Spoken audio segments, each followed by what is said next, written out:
Hi guys, nandito tayo sa Costco or harap ng Costco kasi ayan, may panibagong problema sa sasakyan natin. Ito. Kita nyo yan?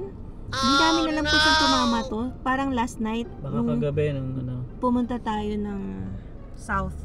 Deep south. Yan. Pagkagising namin, ayan, may crack na. Ayan, nakakalungkot. Dinidrill na.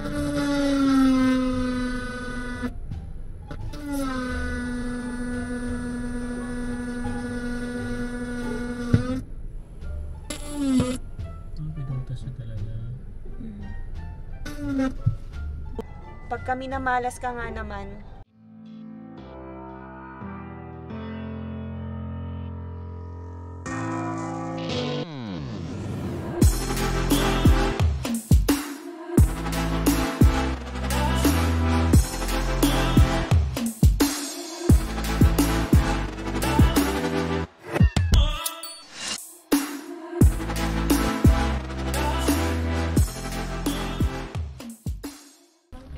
Init. Naarawan ba yung ano ko? Hindi ah. I wanna go. Sige, up tayo. Balik dito ah. Okay, so yun guys, punta kami Costco ngayon. Ayun, may tama talaga. Oh no! Ay nako. Wallet, cellphone, kompleto. Parang naiba yung upuan ko ah. Ako yun. Inisod ko syempre. Naiba yung ano ko. Pwede na akong mag-drive. Char. Alternate. Konti na lang guys, makakapag-drive na to. Pero syempre kailangan niya muna mag-actual, no? Mapasa ang road test. Ayan, so siguro mga ano pa, 2 o 3 practice pa si Emma. Kaya na yan. Ang importante lang naman, sabi ko nga sa kanya, yung pag-change ng lane at saka yung mga speed limit, yun dapat talaga niyang ano. Kasi mayat-maya dito playground. Oo, kaya especially pag yung nasa looban, yun, ganoon ang ano talaga. Pero kung sa mga highway naman, kahit nasa isang lane ka lang naman okay na yun. Hindi mo naman kailangang palipat-lipat. So, yun. Gusto ko nga sana siyang turuan talaga guys, kaso nga lang si Zay hindi pwede. Bawal yung mayroong sakay talaga dito sa likod. Okay lang. Mas mabait si Kuya Jason sa'yo. Tsaka baka mamura ko lang to. Ayan. So, ako kay Kuya Jason, kalmado lang kami. Syempre, hindi ka naman niya pwedeng gano'n. Hindi pati ako kalmado lang. Pag ako, syempre, iba tayo guys pag nagtuturo, di ba? Kahit sino naman, di ba? Pag tinuturuan natin yung girlfriend or asawa, talagang nandun yung mag-aaway kayo. Kasi hindi tama yung ginagawa niya. Ganun lang naman. Lagi. Yeah. Naiba yung upuan ko eh. Wala kasing memory to itong ano namin, sasakyan. Kunyari meron memory 1, memory 2. Kunyari nasa akin yung 1, nasa kanya yung 2. May ganun pala? Meron ganun, isa-save mo na lang siya. Kaso wala kasi to. So next time pagka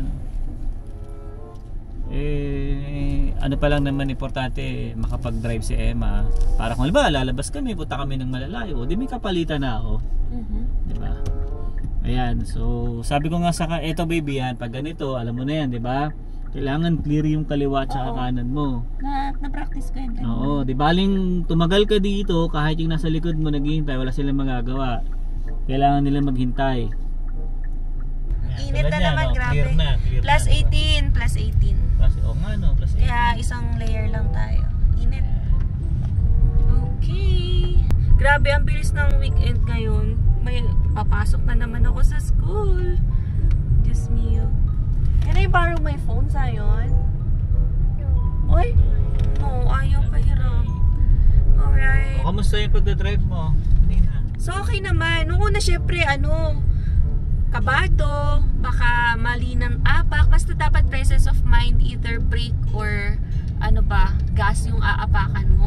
Pero may mga natutunan pa naman tayo dati kasi yung una kong drive ay mga 2008, 2010. So nag-drive tayo ng owner type jeep sa probinsya. So hindi na yun nasundan, hindi na ako nag-aral matuto mag-drive pagdating sa Manila kasi takot na rin ako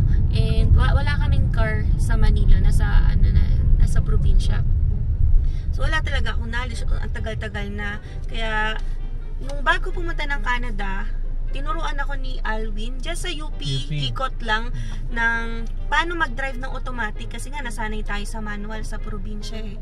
So yun, so kaya may konting learnings naman tayo somehow. Although ang ano ko lang talaga, parang yung mga lapses bilang beginner dito sa Canada ay yung signal, yung mga signs. Siyempre hindi tayo familiar. Although lagi akong passenger dito, hindi naman ako observant talaga. Kasi alam nyo naman pag passenger, bahala na yung driver. So yun, tapos ang ano ko, nakakaligtaan, tumingin sa lahat ng signs, lalo na kapag malapit na yung pala yung playground. Kasi dito very strict. Kapag hindi ka nag 30 na speed pagdating ng playground or school, naku, bagsak ka kaagad sa test. Or basta malaking kabawasan yun. So dapat hindi mo kalimutan yun, yung sa speed.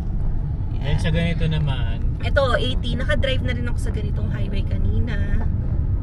Yan, 80. Nakapag 100 na rin ako, Diyos ko, sabi ko, ala. Pero kaya naman. hindi mo naman mamamalayan din kasi yung speed pagka ganito. Tulad na to, nasa 80 na agad tayo, pero parang ang bagal pa natin, di ba? Yeah. So, nagda-drive din pala ako ng scooter noon before nung college ako sa probinsya lang din, sa Occidental Mindoro. Lahat ng experience ko sa driving probinsya. So, tatay ko lang din nagturo sa akin, walang driving school. Kaya pagdating sa Manila, wala na akong trinay na kahit anong transportation doon. Kasi iba, syempre, ang buhay city na. Ayan. So, dito, wala. Kailangan talaga kahit may transportation. Kasi dadating ang time na, alam mo yun, pwedeng kailanganin ka mag-drive, lalo na kung may available naman na sasakyan kasi shifting naman kami ni Alwin. So bakante yung sasakyan kasi kapag umaga, pwedeng ako sana yung mag-drive, pero since hindi ako marunong, iniiwan ko na lang. Tapos nagko-commute ako, diba? Pero since yan, malapit na tayong magkatrabaho, hopefully, diba, pagka PGWP, pwede tayong magtrabaho somewhere sa downtown o kung saan man. Yung usually kasi na travel ko, kunwari pa downtown, 35 to 40 minutes. Kapag pasit, 50 minutes. Pero kapag may car ka, 17 minutes lang yun, to 18 minutes. Kaya ganun kalaki yung difference kapag may car ka, tsaka kung magko-commute ka. Yan. Pero ako naman, nakaya ko naman mag-commute, diba? I-utilize lang natin yung availability ng sasakyan. Kaya, yan, nag-aaral tayo. Yan. And, magwa 1 year na kasi yung learner's test, kaya pwede na tayo mag-road test. Konting practice pa. With Kuya Jason. Dalawa o tatlo nga yan. Kaya na yan. Alright. A few inches later. Hi guys, nandito tayo sa Costco or harap ng Costco kasi ayan, may panibagong problema sa sasakyan natin. Ito. Kita nyo yan? Ang dami na lang sa sumama to. Parang last night. Baka kagabi ng ano. Pumunta tayo ng south. Deep south.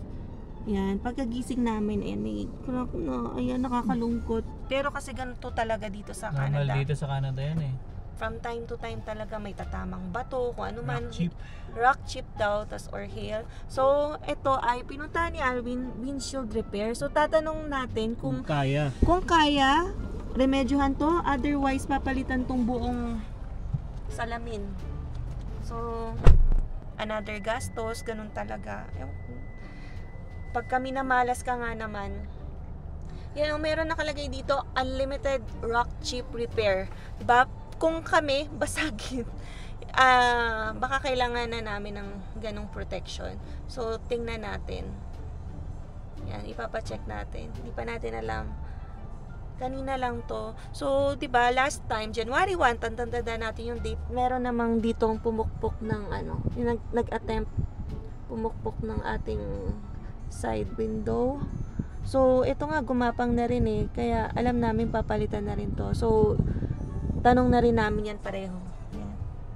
Grabe yung ano dito. Parang mga window repair. Tingnan nyo naman, ang dami rin nakapila dito sa windshield repair nila. So, sana may remedyohan no, na hindi agad-agad. Kasi malay nyo, pag pinalitan to, mag-crack na naman kasi hindi masabi yung weather dito sa Canada eh. Diba? Bago pa lang itong sasakyan, tapos may crack na agad. It's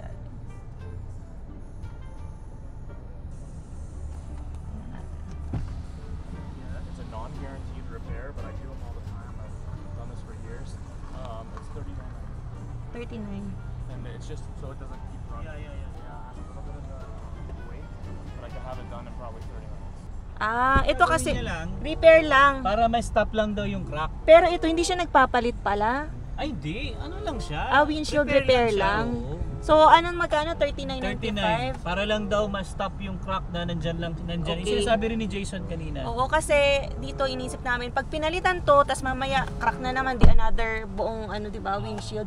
So, ito ang kailangan palitan. Ito, Dapat ito. hanap tayo ng glass, talaga, Nagtanong na tayo, company. diba? 200. Nasa 200 yung papalit. So, ibubuk pa namin yan. Kasi, akala natin hindi gagapang, pero gumagapang talaga pag hinahayaan mo eh.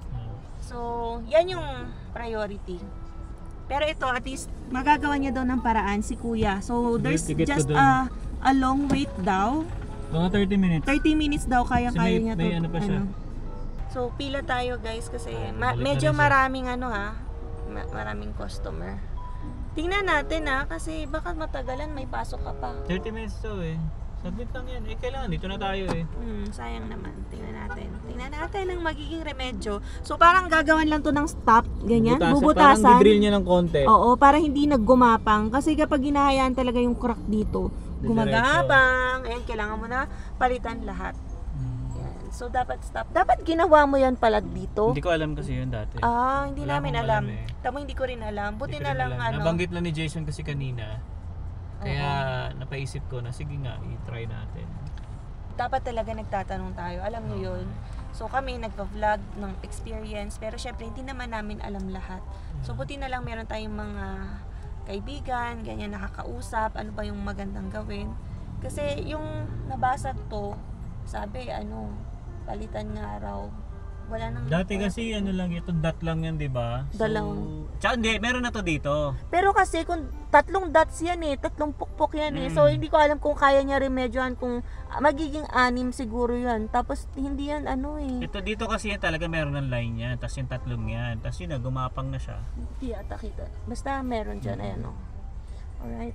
Pero yun nga, hindi naman niya sinabing 100% guaranteed nga daw, pero sa lahat daw ng nagawa niya, hindi naman daw na tumutuloy. Okay, pwede na yun. Okay na yan, at least maliit lang. 49. 39. Ay, 39. Okay. So, sana mabilis lang din yung mga nauna. Saglit lang yan, may mga. Sabi niya naman 30 minutes lang naman daw eh. Okay. So, ito yung pang, niya, device na para pang stop nung crack. Ang dami, tingnan mo tong Ito yung chip siya, na dami. to. Sobrang daming basag. Oh, yung jeep. Hindi ko alam kung paano niya re-remedyohan yan. Ay, ito pangalawa. Ganun na yun? Walang ginagawa sa loob, no? So, dalawa. Yan, may ticket siya dyan. Diba ang galing? Antay lang tayo. Kasi may nauna pa sa atin. Nauna pa ata ito, isa na. Oo, nauna pa yung nasa kanan natin. Saglit lang siguro yan. Grabe. Guys, no common problem sa Canada. Kaya may Normal ganito yan sila. dito. Kahit nga yung Dodge namin guys, yung nabili namin yan, may Oo. crack na haba. Pero hindi gumapang yun ng ilang buwan kasi matagal sa atin yung Dodge. Hindi naman siya gumapang from ng months, ganyan. So yung katabi daw muna namin. Okay lang kasi Okay, nauna naman. nauna talaga sila. So nandito na siya sa kabilang car. Yan. So yun guys, yung isa, yung katabi ko, ganun din ang Problema. may crack din doon sa may kanan niya. So dinidrill Oo. para magkaroon ng bilog pareho para hindi siya ma-stop. gagawing linya. Ma-stop yung linya. So ididrill to mamaya. Sa pagkakaalam namin. Pinakadulo. Yan. Ano ba yan? Mga nabiktima ng rock chip kung ano man. Kasi wala namang hill. So, Hindi, rock chip din sa atin, doon sa bandang baba. nakita mo? Oo, may tama may isang dot. Oh. Doon siya gumapang.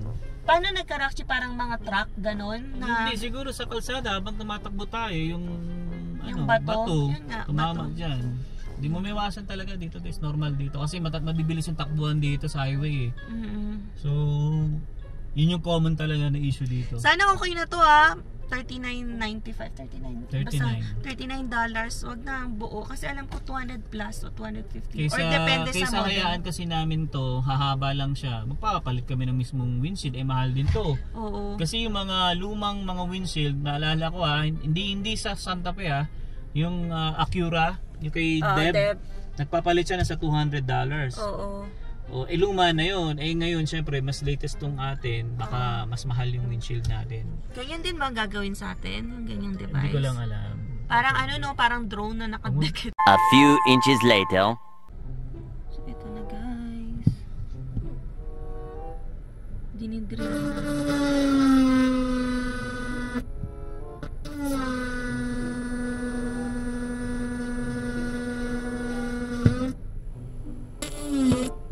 Pinutas na talaga.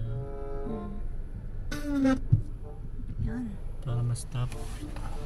So, ito na. Basag na, butas pa. Tingnan natin yung magiging remedyo niya, ha. So, ito yung para mag-end yung line, 'di ba? Gawin mong round yung end. Para hindi na siya gumapang. So, meron pa kasi sa kabila. Ito yung first stage niya, ang mag-drill. And then mamaya magkakaroon tayo ng device dyan na ilalagay para hindi ko alam kung para sa basta yun yung next. May liquid na ilalagay eh. After pa yun. Oo. After nung device, papainitin muna. Basta ilang minutes yata yun. So, tingnan muna natin kung anong mangyari. Kasi alternate kami nitong katabi namin na nauna. So, ito na yung device na nilalagay. Tingnan natin na. Parang maraming tornilyo. So, diba? Kung saan yung butas? Kung saan yung butas, yun yung Oo, yun. Tapos lalagyan ng fluid ko man. Tapos higpitan. Ayun. Tapos lalagyan ng fluid yung ang habang yung basag. Sana tingnan natin yung before and after.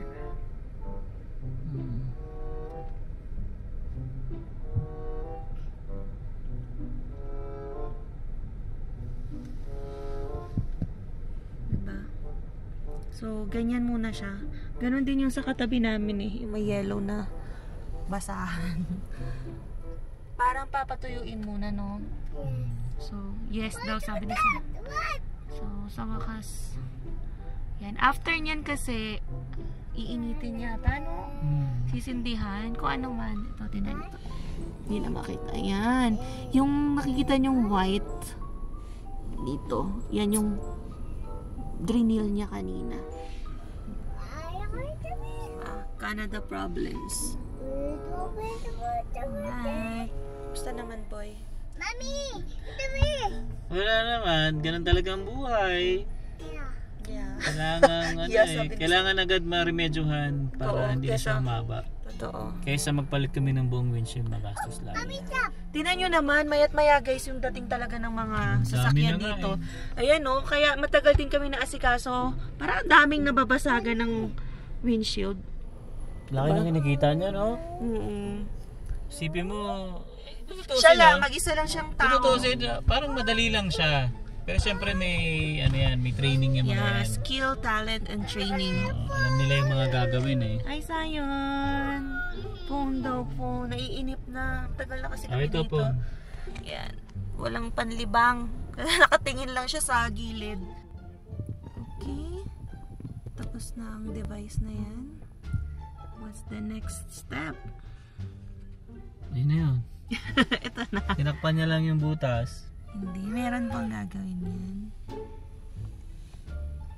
So, maraming clients, guys. Ito mo na wala na. Yung mga katabi namin, natapos na. Then kami naman muna. Tapos yung sa harap, bagong dating.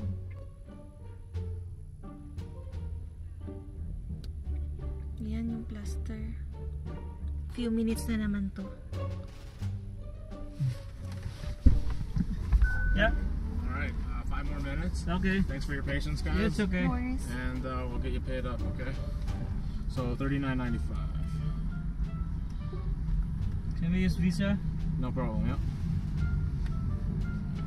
5 minutes daw bago matanggal yung plaster. Yung payment, ito. Via ganyan lang.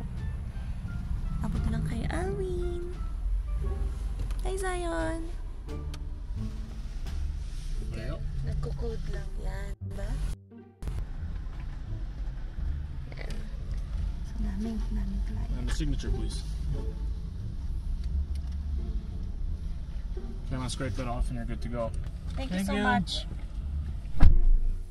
So, inuna na tayo. Ba't sa iba matagal maglagay ng number? Mabilis no, scrape na agad. Wow. Yun.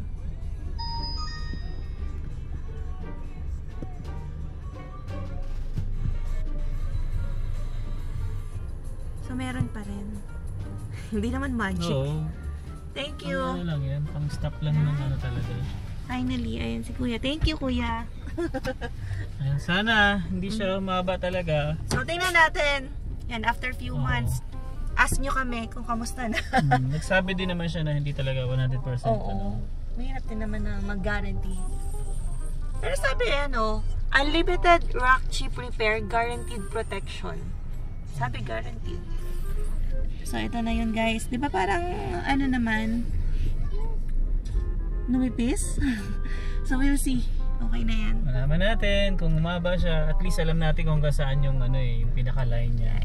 Yan. Kasi may butas na yan. Yan. Okay, so ganun talaga ang life. Kahit gusto mong magtipid at wag gumastos, may dumadating na rock chip na babasag ng windshield mo. Okay? So yung isang sasakyan, dalawa yung basag niya. Hindi ko alam kung times 2 yung 39 niya, no? Kasi dalawang beses siya maggaganon. Well, di na namin tinanong. Basta yung sa amin, isa lang naman na 3 so 39. Paano kung yung dalawa? Paano kung 4? So, depende. Okay, so ngayon, pupunta na muna tayo ng Costco since katapat niya lang yung Costco para bumili kami ng milk ni Zion. Okay. Yun naman ang bibili natin. Yeah. So, ito, kung gusto niyo pumunta dito, guys, ito, tapat lang na tapat ng Costco. Yan, buti na lang may ganyan. Alam nyo, hindi namin pinapansin to dati kasi hindi ko alam kung ano meron dati. Akala mo may paraffle lang, may mga nagtatanong. Tapos ito pala, windshield repair palang nakalagay dyan. Kasi nadadaanan mo lang yan along the way. Costco ang focus mo sa kaliwa. Okay? Several song-filled hours later. Mommy bike. Hello, Zion. Hello, Zion. Wait lang. So, nandito na kami sa Costco. Pakita mo si Marshall, Zion. Where's Marshall? Oh, here I am. How do you do? So, guys, meron palang sale dito. Oh. Mga folding wagon.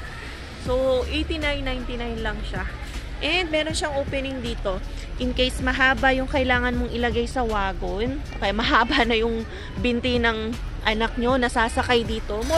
Mostly kasi sa mga bata din to sakayin kapag pupunta ng mga parks, ganyan. Para hindi na bitbitin ng magulang. Yan. O kaya ito, maraming gamit pang camping. Yan. So, yan. Punta lang kayo sa Costco. Yan, magandang deal yan. Pero kami hindi na bibili kasi meron na kami U-line. So, hanapin natin si Alwin. I think sa mga gadgets na naman napunta yun. So, let's see. And guys, so, tinan nyo yung baboy dito sa Costco. Yan yung presyo. Ito, 11.49 per kilograms. 2.9. So, presyo niya 34. So, halos tatluhin mo yung ganito namin. Yun yung presyo pa lang nung napakarami naming nabili. Sa Wahing, no? Kaya mura talaga sa Wahing. Yan. Tapos yung giniling naman dito. Ayan. Parang mura din kasi 2 point something yung per pound. Dami rin eh. Yeah, madami din. Tayo 2 kilos lang yung binili natin eh. Oh. Pero sobrang dami. Kaya nakakatuwa mamili sa Wahing. So, bibili tayo ng gatas. Ba't may coke dyan? Pang ano ko yan? Pang tinapay ko kasi yan guys. Sinasawsaw ko kasi yung tinapay sa coke. Whatever. Ganun yung style ko. No? Bata pa ako, ganun na yung ginagawa ko. So, yung kukuha ko ng itlog at saka gatas. Pwede ba ipasok? Okay. So, pasok natin yung cart natin. Yun o, daming gatas o. Kasi hapon sa superstore wala to eh. Kaya kuha tayong 3. Tsaka isang itlog. Ito. Mura kasi dito guys.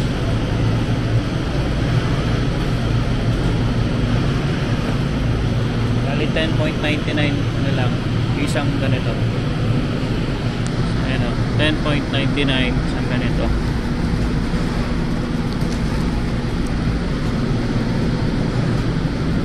Yan. So okay na kami. Yan lang talaga yung bibili namin dito. Okay? Okay. So, ito yung napamili natin. Konti lang ha. More on gatas ni Zion. Tapos nagpahabol si Alvin ng Coke. And then, egg. Oh, there's a moon. Si Zion. Nakikita yung moon there. Yun, kamusta naman, boss? Ayan o. Gastos. Gastos ni konting halalaman natin eh. Hindi pahabol ko kasi na-short na tayo sa gatas. Tatlo-tatlo lang kasi yung binibili namin gatas.